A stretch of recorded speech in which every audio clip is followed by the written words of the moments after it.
Hello，各位朋友，我係 Matthew。啱啱咧就有朋友問我，平時點樣咧喺網上揾到啲平啲嘅機票？咁我估咧大家咧都慣常咧會用一個網站咧，就叫做 Skyscanner。咁我就而家喺 Google 揾 Skyscanner，跟住撳入去啦。咁撳到入去嗰陣時候咧，其實你就可以咧輸入你由邊個城市去邊一個城市，由幾時出發，幾時去回程，咁去嘅人數係幾多？咁我而家咧就同大家去示範一下啦。假設咧我由倫敦出發，咁我要去香港嘅，咁我香港啦，咁我揀翻香港。咁佢首先咧，基本我哋睇翻咧，就係佢有啲淺噶嘛，綠色嗰啲淺咧，即係話咧係叫做比較平啲嘅價錢啦。橙色呢啲咧就叫做貴少少，紅色嗰啲咧就叫做好貴咯。咁你見到咧，而家叫做4月5月咧，佢都幾多綠色嗰啲嘅淺嘅。咁如果我哋去到7月份嗰陣時候咧，其實咧你就見到咧，哇，滿江紅啊，全部咧都係比較多紅色嘅日子啦。咁大家你留意到咧，其實咧，譬如而家我哋星期一、星期二、星期三咧，佢係通常咧係叫做平啲嘅，但係咧逢親咧禮拜五禮拜日呢啲嘅日子咧，多數咧都係比較咧係貴啲嘅。咁通常咧我哋咧就，如果你要買啲平啲嘅機票咧，都要盡量去避免啦。咁如果我哋再去睇翻咧，去到8月底嗰陣時候咧，咁佢就會有一啲嘅平啲嘅機票再一次嘅出現啦。咁你見到咧，其實咧雖然我正話講話禮拜五會係比較貴啲，但係咧佢咧進入去8月最後尾嗰個 weekend 咧，佢開始咧就多咗一啲平啲嘅價錢。咁通常咧就因為已經係暑假過後啦嘛，你咁遲翻去搭飛機嘅時候咧，其實咧可能咧就已經咧趕唔切開學。咁所以咧啲機票就開始平啦。咁你見到咧成個9月咧都係特別平嘅。咁如果我哋再去往後睇嘅時候咧，10月佢又開始又貴翻啲。咁到11月咧，你見到全部都係橙色嘅。咁去到12月咧，你就見到咧大部分咧都係叫做紅色，咁有少量橙色。譬如我哋揀翻叫做8月份嘅一啲嘅日子先啦。假設咧我哋個出發日期咧係叫做4號先啦。雖然咧都係紅色啊，都係冇得揀。有陣時候你被逼要揀某一啲嘅日子，有陣時候你都唔係好多選擇嘅啫。咁假設咧我哋叫做去到15號前後，大約叫做個零2個禮拜嘅時間啦。咁我哋咧就話一個人去 search 住先啦。咁我 apply 咗呢個日子，跟住咧我就唔需要 add hotel 啦。咁我就淨係揾嗰個機票。咁通常咧，我喺呢個時候嗰陣時候咧，都盡量咧 make sure 我啲 filter 咧係叫做落啱我呢度側邊我啲嘅 filter。咁你見到咧側邊而家咧呢度啲 filter 咧係比較多選擇啦。譬如咧我自己覺得咧就係哇要轉2次飛機咧就太多啦。咁我就會 uncheck 咗啲 filter，就避免咗我叫做咧太長時間嘅飛行啦。咁另外一樣嘢咧就係咧，如果我一定要寄行李嘅話咧，我就咧盡量都揀定咧 check bag 啊。如果唔係嘅時候咧，有陣時候去俾嗰啲嘅 offer，我係會令到我冇辦法去有寄倉嘅行李嘅。咁所以咧，我多數咧會揀定呢個 check bag 啊。咁另外一樣嘢咧就係咧出發嘅時間啊。如果太早咧去到機場嘅話，有陣時連車都冇得搭，你淨係可以嗌 Uber。咁其實咧就另外一個嘅考慮因素喺裏面啦。咁所以咧通常咧我就會話歐班嘅時間可能咧我要3個鐘頭前去到機場嘅。咁就算我揀9點半嘅時間咧，即係3個鐘頭 international flight 去到機場咧，我都要咧6點半就已經去到機場噶啦。咁如果我晨早搭巴士去機場，可能咧都會係可以 make 到嘅。至於 return 嗰度咧，就視乎你個取向啦。譬如由香港回程嗰陣時候咧，可能就叫做冇乜所謂，因為始終香港去機場咧就叫做容易少少啊。咁但係咧有陣時候咧就我又盡量希望咧能夠佢回程嗰個嘅時間咧就真係反映翻我實際嗰個嘅時間。咁所以咧可能咧我回程咧就因為如果我凌晨嘅時候，即係話我早一日咧嗰晚就已經去到機場噶啦。咁所以咧個 departure time 咧，我可能咧就會揀叫做譬如去到呢個2點我就已經收手啦，因為我始終我都要預早時間去定機場，咁越夜就越難去啦。好，咁譬如咧，我而家咧就係嗰個 travelling 嘅時間啦。咁通常咧，我覺得咧超過20個鐘咧，就已經係叫做太辛苦啦。咁典型地咧，我就會放20個 hour 個 total journey 嘅時間咧，咁我就作為我個人嘅標準咯。咁我聽過有啲朋友40個鐘都唔覺得太長嘅，咁就每一個人嘅感覺就真係好唔同啦。咁 layover 咧就我自己就覺得咧，譬如咧我係等5個鐘咧係 maximum 嘅，即係話我轉機嗰陣時候咧我等5個鐘頭我就要頂唔順㗎啦。咁再等耐啲咧我就唔想等咧。咁其實咧我可能亦都會校定咧一個嘅時間，亦都係每一個人因應佢個情況而定。不過我發覺咧，如果係1-2個鐘頭叫做 layover 嘅話咧，其實咧你由一個 terminal 去另外一個 terminal嘅時間可能係叫做 just make 嘅啫。所以咧其實咧，如果我哋講緊即係由2個鐘頭去到5個鐘頭，咁你都係叫做等多3個鐘頭嘅啫。咁所以其實又唔係太過辛苦啦，我自己覺得。咁另外一啲嘅喜好啦，即係你其實咧你係可以揀咧唔同嘅航空公司嘅。咁譬如有啲航空公司咧你係特別中意嘅，咁你咪揀咯。有啲特別唔中意嘅，你咪唔揀咯。咁另外有啲咧，譬如你有一啲嘅mileage 啲 airline 嘅 mileage 咁你譬如你一路用開 One World 嘅 SkyTeam 嘅 Star Alliance 嘅，咁你就可以咧喺度咧叫做揀定先咯。好嗱，而家咧其實我哋睇翻咧中間咧，佢已經咧就俾咗一個唔同嘅價錢我噶啦，就係話咧最好嘅選擇可能咧就叫做646磅，最平嘅選擇都係646磅，最快嘅選擇咧就係1483磅。嗱，當然啦，你可以喺度直接喺度就已經揀我譬如我最平嘅選擇，咁佢就已經咧會將咧最平嘅選擇列出嚟啦。但係咧，大家要留意咧 sponsor 嗰啲必然係賣廣告嘅，嗰個咧就唔係你最平嘅選擇啦。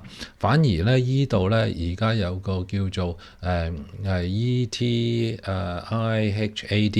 嘅航空公司咧，就佢咧就係646磅，咁佢中間咧要停一程，跟住咧就轉飛香港，全程咧就係16個鐘頭30分鐘，咁回程咧就係17個鐘頭50分鐘。其實聽落都係幾 OK 嘅，因為咧佢只不過係10零個鐘頭，比起我咧相對嗰個直飛嘅時間咧都係多幾個鐘頭咧，就已經係做到噶啦。咁啊唔係叫做太差嘅。咁啊而且咧就可以有carry on 嘅 luggage 同埋咧 check in 嘅 luggage。咁呢個咧都係滿足咗我嘅心意啦。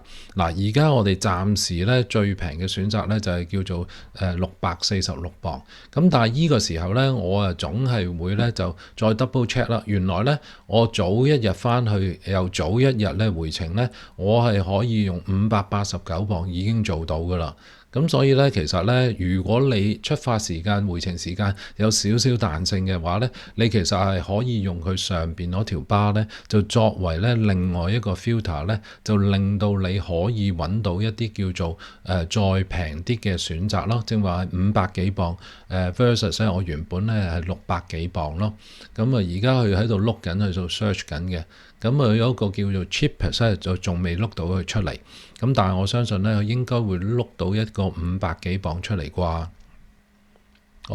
最後尾咧，原來咧佢apply 咗我側邊啲 filter 之後咧，佢係揾唔到我原本600幾磅嗰個選擇喎。所以咧，其實佢上邊呢啲 filter 咧都未必咧能夠幫到你，因為我側邊咧我加咗好多其他嘅選項喺裡面啊嘛。咁所以咧佢幫唔到我。嗱，我而家咧就翻去咧呢一個叫做我原本嘅選擇叫做4號出發15號回程呢個選擇先啦。好啦，646磅我哋而家見到嘅。好，呢個時候咧，我會再做另外一樣嘢，我就會咧撳呢個側邊 show whole month 出嚟嘅。咁呢個咧就係 interesting 嘅，因為咧如果我 show whole month 嘅話咧，8月4號出發，你見到277。跟住咧8月3號出發就271，咁其實咧我係可以有能力咧去 handpick 一啲都相對地平啲嘅日子咯。咁如果我睇翻咧，其實佢8月3號真係有一個271嘅。咁如果我呢個叫做出發嘅 flight 係271。咁如果我回程嗰陣時候咧，仍然係8月咧，我就喺側邊呢邊去睇啦。我就會睇翻咧，就係其實咧我邊一日咧係叫做平少少啦。你見到我原本咧就係叫做15號回程噶嘛，我4號出發，15號回程就318。咁但係咧原來咧我只需要去16號回程，星期日回程咧，咁原來咧佢咧就係叫做平咗啲喎。咁仲平過我星期一回程添，咁我就撳一撳呢個16號啦。咁我而家咧撳完之後咧，我咧就應該係可以find 呢個嘅 flight 啦。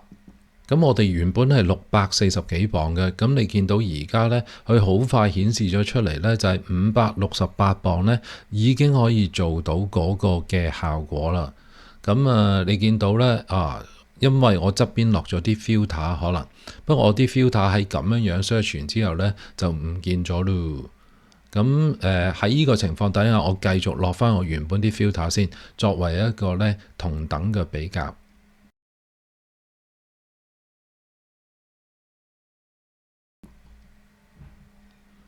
咁其他我就冇揀㗎啦。咁你見到咧，其實咧雖然我用個 whole month 嚟去選擇，咁但係咧，因為我有太多呢啲咁樣嘅選項個 filter 揀咗咧，所以咧我最後尾咧嗰個價錢咧都未必咧能夠比我原本揀嘅價錢好咯。咁所以咧，其實咧就當我哋去揀飛機票嗰陣時候，睇下邊個叫做平啲嘅時候咧，我哋咧就要記住咧，就係我就算用 whole month 最平我個 combination， 我最後尾咧落咗啲 filter 之後咧，其實咧我個價錢都未必能夠可以叫做做到最好咯，因為而家我做出嚟嗰陣時候咧，個 cheapest 咧係769磅，就 rather than 係我哋600幾磅就已經做到啦。咁最後尾一樣嘢咧，我會做嘅，通常咧我就去翻去原有嗰個嘅航空公司去 double check 翻同等嘅航班咧，佢個價錢咧會唔會有出入啦？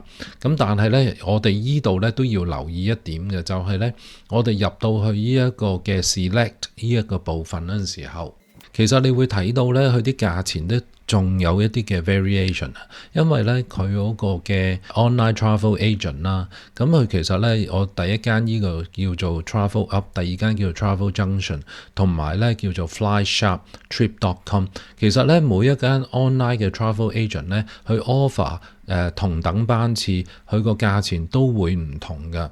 咁譬如有一啲嘅online travel agent，你可能聽都未聽過嘅，咁你究竟信唔信任佢哋？經過佢哋嚟去購買機票咧，你要去衡量咯。咁通常咧，我譬如假設依個 Travel Up， 我咧就會揀咗去，跟住咧就喺 Google 嗰度 look up 一下，究竟佢個網站係點樣啦？跟住咧，我仲會咧可能咧就睇下佢有冇啲 reviews 啦嚇。咁譬如依度我喺 Google search 完之後呢，就係with many users praising their low prices and easy booking, while a significant number of negative reviews highlight poor customer service and difficult, slow, or non-existent communication regarding to cancellation and refunds。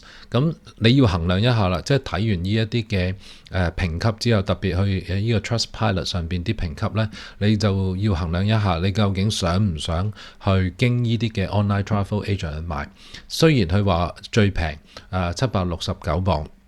跟住佢有一啲咧就叫789磅，咁你就要衡量究竟邊一間呢嗰個評級叫做高啲啦。佢本身呢度都有標示啲嘅評級㗎，不過譬如你睇翻 TravelUp 有13,168個評語，咁但係呢個 Travel Junction 雖然佢嘅分數叫做4.5，但係咧佢只不得過咧1019個嘅 review， 所以咧其實越多 review 咧佢嗰個嘅評分咧就叫做越準確啦。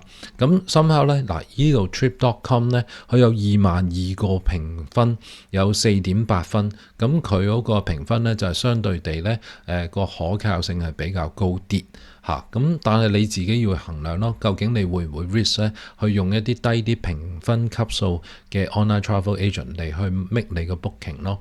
最後尾咧，你 cancellation 或者 changes 咧都要 through 嗰個 online travel agent 咧去做嘅，所以咧你亦都要留意翻呢，就係佢個 fare 裏面呢，我啲嘅實際嘅條款呢，究竟係乜嘢嘅條款咯？同埋呢，佢會唔會容許你去真正做嗰個嘅 cancellation 嗰個動作啦？咁我哋譬如撳一撳落去呢個 Travel Up 嗰度望一望啦，係啦。你入到去嗰陣時候呢，其實呢，你真正 booking 嗰陣時候，佢就會列晒呢啲基本嗰個嘅航班啦、時間啦，同埋呢佢嗰個實際包含嘅細節啦。正話768磅呢，其實呢就係包含呢一啲嘅細節。day changes 呢 not allow 嘅，但係如果你要 allow changes 嘅話呢，你就要加多37磅咯。所以呢，你臨門一腳入到去嗰個 online travel agent之後呢，你都仍然呢去要睇翻嗰啲實際嘅條款，你先至最後決定係咪經呢啲嘅 online travel agent 去購買你嗰啲嘅機票啦。咁大致上呢，我分享呢個嘅 Skyscanner 購買過程呢，就係咁多啦。咁希望幫到大家啦。我哋下次再見，拜拜。